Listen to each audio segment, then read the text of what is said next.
Jesse Waters thought it would be just another segment. Another night under studio lights, framed by graphics and outrage, where he got to play the charming executioner, smiling while slicing into a guest with carefully rehearsed sarcasm. It was a formula. And it worked until it didn't. Because this time, his guest wasn't just prepared.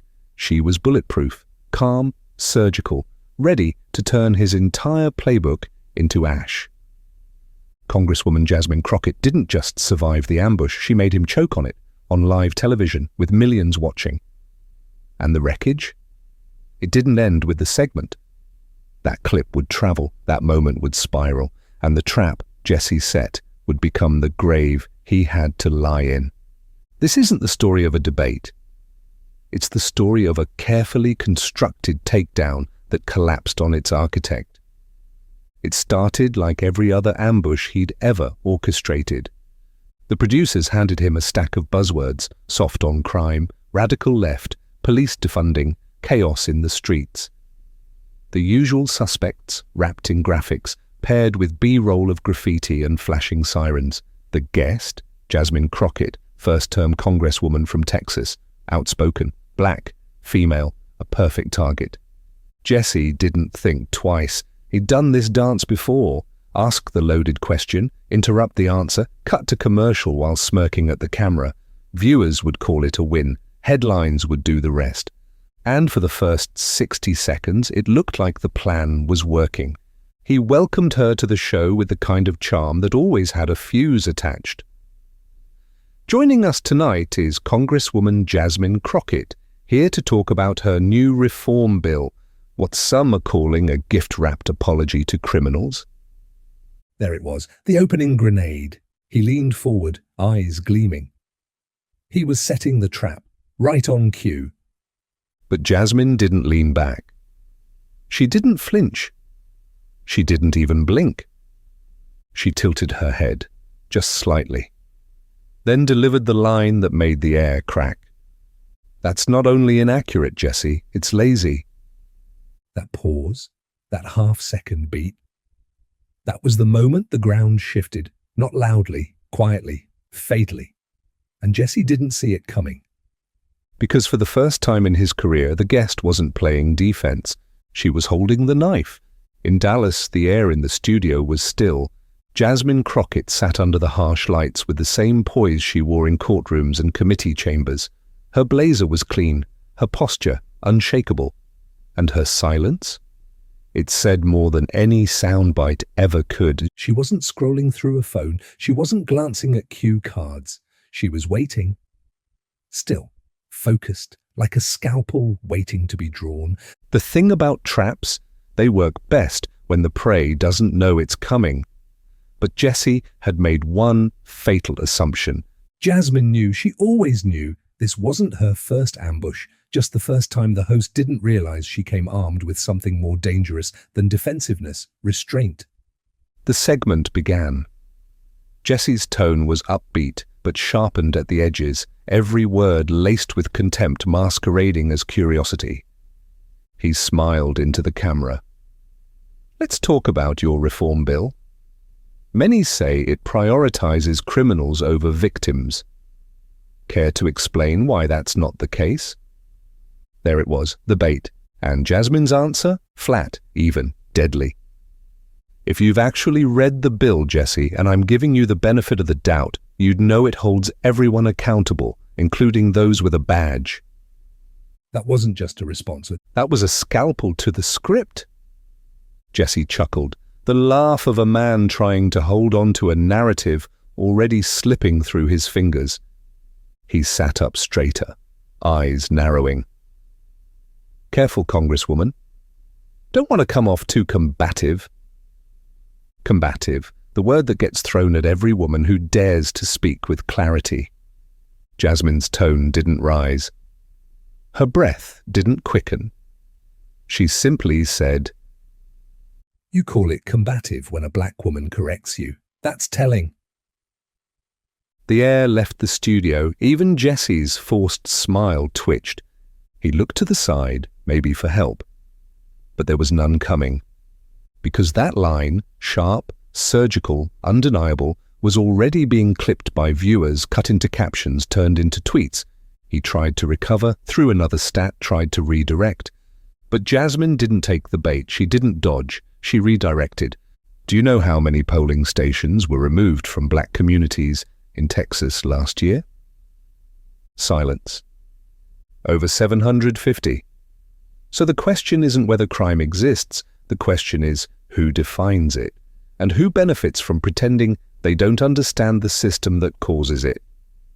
That wasn't a rebuttal. That was a collapse. And Jesse? He was still sitting in the ruins, pretending he had control. It took exactly 7 seconds for the segment to become something else.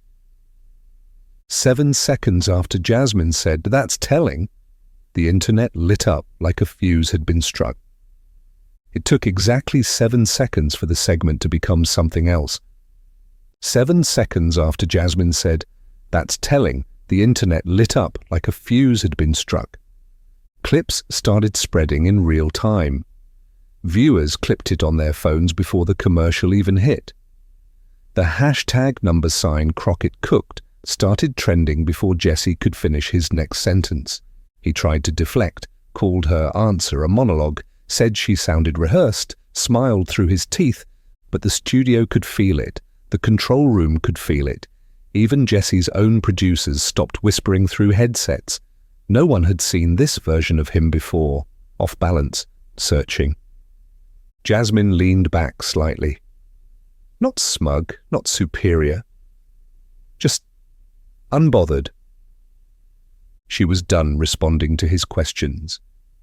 She was reframing them. "You want to talk about safety?" she said. "Let's talk about how ignoring root causes doesn't make you tough on crime. It makes you a co-conspirator in its continuation." The screen didn't crack, but it might as well have. Jesse was still talking, but the audience had stopped listening. When the cameras cut, it didn't get better. It got worse. Jesse leaned back in his chair, jaw tight. His mic was still hot. A faint exhale caught on audio. In the background, someone whispered, "We lost that one." And they had. The full, unedited segment hit the web before midnight. Not through official channels. Someone inside the building leaked it. Maybe a technician. Maybe a producer who had enough. No flashy intro, no Fox News Chiron. Just raw footage. Jesse unraveling. Jasmine commanding, and the public devoured it. By sunrise, the clip had 3 million views, then 6, then 9. It spread to TikTok, Reddit. Facebook groups that had never cared about congressional bills were now quoting her lines like gospel. Power without checks is how democracies erode. Combative, number correct. Every line was a punchline. And Jesse? He was the setup. Executives called emergency meetings, producers scrambled to prep talking points, but there was no damage control plan, no spin cycle strong enough, because the trap wasn't just reversed, it was televised. When they couldn't beat her on air, they went for her offline. Within 48 hours, the machine kicked in. Right-wing blogs dusted off old Facebook posts. Troll accounts circulated out-of-context screenshots. Anonymous voices leaked stories that weren't true, but sounded just plausible enough to stick. They couldn't refute her facts, so they attacked her existence. Unstable, angry, unqualified. The same old script, rewritten for a new target. But Jasmine didn't blink, didn't tweet, didn't explain herself, because when you've already stared down a smear campaign live on national television and walked away intact, what more is there to fear? Each attack only amplified the moment. The more they came for her, the bigger the clip grew. The more they tried to bury her, the more people shared her words. It stopped being about one segment. It became about what that segment meant. And Jesse? He stayed silent. But the silence wasn't safety. It was strategy, and it would fail. Essie didn't post, didn't respond, didn't defend. He thought the moment would pass, that news cycles would churn and the clip would die, but the internet has a long memory and an even longer appetite. The longer Jesse stayed silent, the louder the moment became. Forums asked why he looked so rattled. Comment sections turned on him. Even some of his usual defenders were unusually quiet. Fox tried to spin it, said Jasmine was performing, said Jesse was showing restraint. But the footage said otherwise, because silence only works when people still believe you're in control. And Jesse had lost control the moment he couldn't finish a sentence without looking shaken. One headline said it best. Jesse Waters, outclassed on his own turf. The trap didn't just snap, it boomeranged. And the echo was getting louder. Because the moment didn't end when the cameras cut.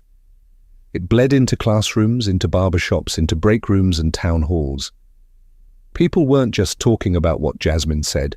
They were talking about how she said it. Calm, clear, unmoved. It wasn't loud, it was lethal. Educators played the clip in civics classes. Activists turned her quotes into rallying cries. Lawmakers cited her answers on the House floor. And everyday people, those who never watched cable news, shared it with captions like, "This is what power looks like when it's unshaken." Meanwhile, Jesse was still on air. Still talking. Still smiling. But even his supporters noticed something different. The interruptions slowed. The smirk didn't land the same. His tone? Off-key? He wasn't the unflappable host anymore, not since she dismantled him with nothing but composure and truth. The trap he set was so familiar, so practiced, so safe. Until Jasmine Crockett made it her stage. She didn't take the bait, she took the narrative. And Jesse, he didn't just lose a debate, he buried his own persona. Right there on live TV.